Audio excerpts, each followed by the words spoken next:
Howdy, everybody. Welcome to another edition of Travel Talk with Paul and Ed. Hi, Paul. Hi, Ed. We have a very special 4th of July episode today to talk to you about, but we're just basically recapping our week this week. We're not going to be with you next week. We're taking it off. It's a federal holiday, Independence Day. So we just want to meet with you guys all and say happy 4th of July. So happy 4th of July, Paul. Happy 4th of July to you too. And I am literally gobsmacked that it's like a week away. I'm like, how did that happen? So. Right on. I'm going to have some special tips coming up here starting Tuesday on the 1st of July of what you can do. It's going to be part of that slideshow series that I put on our VIP page all the time. If you're not a VIP member, make sure you click on the link below and join our VIP group. That's where we get a lot of fun content and everything. Right now, I've got fishing destinations up, and people seem to be liking that one, Paul. I love it. And I mean, I love all of the slideshows and destination features that you post. They're definitely get the juices going about places you may want to go and visit. So yeah, so I've got some fun tips for starting July 1st through the weekend about what you can do to celebrate 4th of July under lockdown, which looks like with all the increasing cases we've seen across the country, we might be headed in that direction anyway. Unfortunately, we were hoping this would all be over by now so we can at least have a great 4th of July holiday, but oh well. Well, I don't know if we're going to be locked down. We hope not, but at very least, I know we're going to keep it easy and keep it outside. We decided. I'll tell you what, Paul. I just to interject. I will definitely be locked down, and I hope some other people just. Well, I mean, yeah, I mean, like, you know what I mean. Yeah, exactly. Whether the government officially locks us down, if they don't think they will, we could all try to keep our gatherings a little smaller, I think, and we'll be outside the whole day. I know that's a little tougher in Phoenix because of the heat, but this weekend next weekend it'll probably be impossible. It looks like they're forecasting upper 100s again. Oh yeah, we're going to be around 89 or 90 on the 4th, so I can tolerate that. But so also, Paul, I heard you at the Vegas. Oh yeah, before I talk about that though, I just wanted to point out for this episode I wore my special Ron Swanson shirt of greatness. It's got a lot of wonderful American things like the flag and sausages and things like that. So I couldn't. We like sausages. I know, exactly. Imagine that. Fantastic, man. But yes, anyway, if you haven't seen the video that we posted on Tuesday of this week, both on the YouTube channel and on our business page and in our VIP group, Stephanie and I went to Las Vegas this past Sunday and Monday, so just a few days ago, and we did a recap of that while we were still in Vegas and posted it on Tuesday. You should watch that video. I think we talked about a lot of questions that we've had from people. Everyone, I couldn't believe our phones were blowing up from our friends and Facebook contacts that saw we were there, asking us what it was like. And so we're like, we have to do a video. So anyway, make sure you watch that video. But the one thing I wanted to add in terms of the information that wasn't available at that time, because they did it the day after we got home, was they instituted a statewide mandatory mask order in Nevada, which honestly, I told this to you, it was the one thing I didn't feel comfortable with, was a lot of people, guests were not wearing masks, and now they will have to. And Caesars, where we stayed, all of their properties backed that up with their own announcement that everyone must wear a mask at all times, which to me, it's a no-brainer. So that makes it even better for those of you who are on the fence. And I know plenty of you still won't want to go, and that's fine.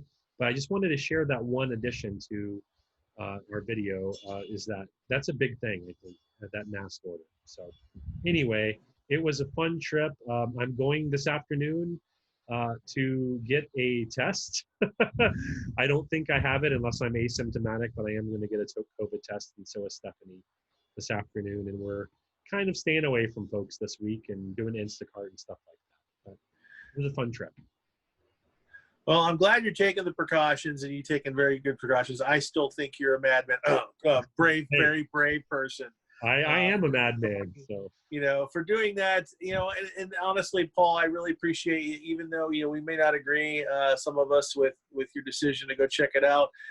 Your obligation and your commitment to being a travel agent and snipping something out for our customers is what we love about you, We man. So I do it appreciate for you doing it. you, the people, so you That's don't have. right. That's right. So we appreciate that. So what do you got going on for 4th of July weekend? Anything? So we're going to keep it really simple this year, which we normally do.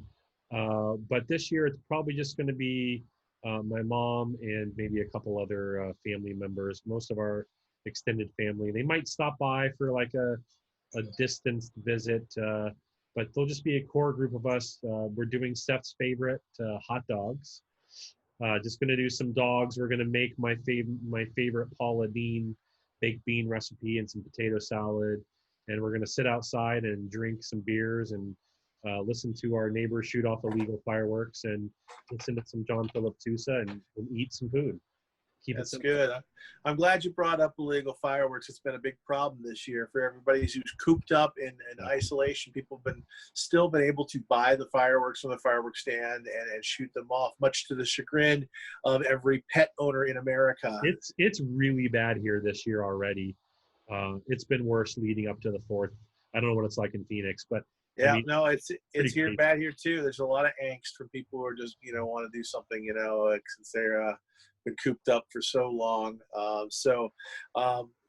We're doing the same thing. We're going to keep it low key this year. Usually we have some kind of family picnic or get together. That's what we're gonna do. Nobody's gonna be coming down though from out of town to be with us, so it's just gonna be a very, very small get together.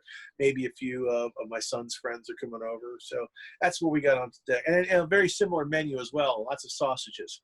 Sausages, yes. So, but it got me thinking, Paul, what kind of stuff have you done in the past? What are some fun ways to celebrate? I mean, some people might be a little more adventurous this year. They might want to go do something else, or any kind of patriotic holiday comes up. What are some fun things that you like to do? Yeah, absolutely. Some things we've never done anything too crazy, but I know that a lot of our pretty much all of our local events in the city that we're in and Pasadena nearby, they're all canceled this year, unfortunately. But there may be a few things open. Some things that our family has liked to do in the past out here is there are some great parks with fireworks shows and live music that we've done in addition to our normal family get-togethers. I have gone to Major League Baseball games on the 4th of July, which is a lot of fun. I remember going to one when I was a kid in Atlanta it was rain delayed. I went with my dad. It was just me and him. And the game was rain delayed for maybe about 4 hours.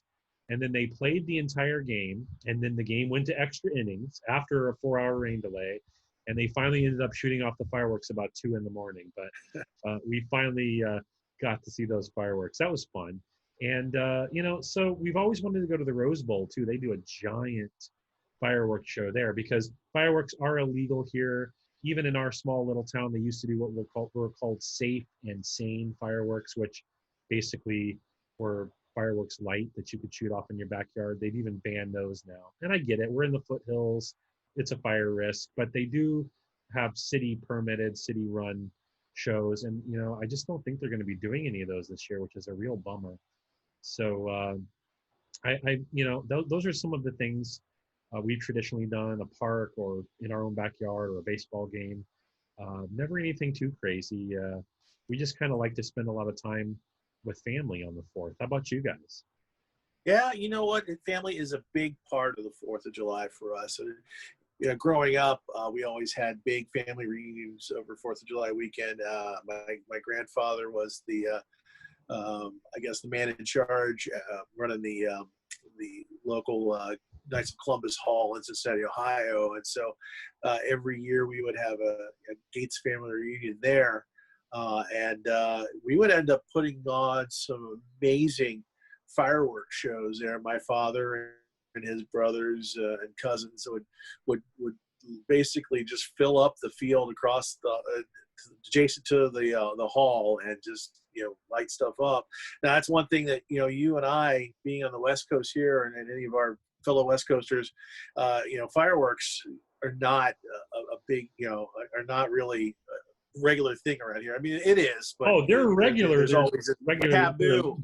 Yeah, they're not taboo thing legal, but around they're still very Right. popular. There is a It was the same flow in the of South too. Growing up in Georgia, they were not illegal. They were illegal there, but in others, a lot of the more regularly green areas that get a lot of moisture during the summertime, they have a lot of fireworks. See, Georgia was surrounded on all sides by states where it is legal, and I can't tell you how many times we used to drive up to South Carolina to the border, and literally we go to these superstores, and about 99.8% of the license plates in the parking lot were from Georgia. So I admit to a lot of illegal fireworks action when I lived in Georgia. I think everybody has. I think everybody has. We used to stop. We would go to Cincinnati every year, and we'd always stop in Chattanooga and get whatever fireworks we could muster. And I remember quite a few 4th of July and New Year's bottle rocket battles in my cul-de-sac in my house. I went to some of those, and I think I remember your brother getting shot in the sensitive part where the bottle rocket. So. Oh yeah, that's happened every year. It seems like. I mean, you have to be careful. One of my fondest memories too of childhood was my dad knocking back a few too many buds and accidentally shooting a Roman candle into the guy's garage across the way. So you do have to be careful. Oh yeah. So we do always talk about safety, and but it is a time to cut loose and have some fun with your friends and family. Just be safe, everybody. And especially this year with not a lot going on. So try to keep everything within your perimeters and not get too infectious while you're out there as well. Oh, and one more thing, they should listen to Getaway Gang Radio while they're having their backyard barbecue. So. Absolutely. You know what? We haven't really talked about that on the show. We launched it over Memorial Day weekend. And I hope we did get a few people listening to it, but it's still out there. Getaway Gang Radio on Spotify, Amazon Music, and what's the other one? Apple Music. Yeah. Or Apple Radio. We should post those links again in the VIP group, maybe. I'll definitely do that. Yeah. Well, maybe we can put them in the video link as well. Yeah. Sounds great. I'll do that. So that way, if you guys need a soundtrack in your backyard while you're flipping burgers or swimming or whatever you're doing for 4th of July weekend, turn on Getaway Gang Radio and escape a little bit. There's some great music there. It's a lot of fun to put together with my cohort over there, too. So much fun. We spent way too long on it. And then we had to cut it down because it was too long, So. That's right. Exactly. So anyway, hey, everybody, thanks for tuning in. That was a nice, short, unscripted show today. Next week, we're off. We'll be back the week after. We're moving our show to Fridays, and we're going to be doing the news of July right around that. I think it's the 10th. It would be the 10th. Yeah. The 10th. Yeah. So we'll see you guys on the 10th with the news. Have a safe and wonderful holiday, and happy 4th of July. Bye, guys. Happy 4th of July, everybody.